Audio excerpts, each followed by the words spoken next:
வழிமாறி கீழ்த்தட்டில் படுத்தாலும் வார்த்தை தெய்வம் நம்மை பின்தொடர்வார்.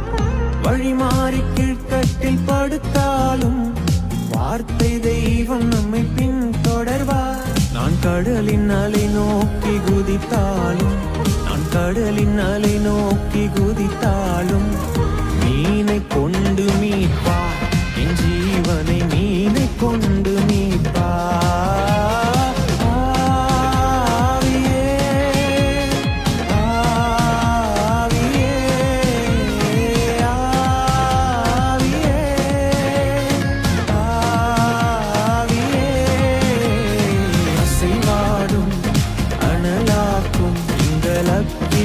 ஜுவாலையே அசைவா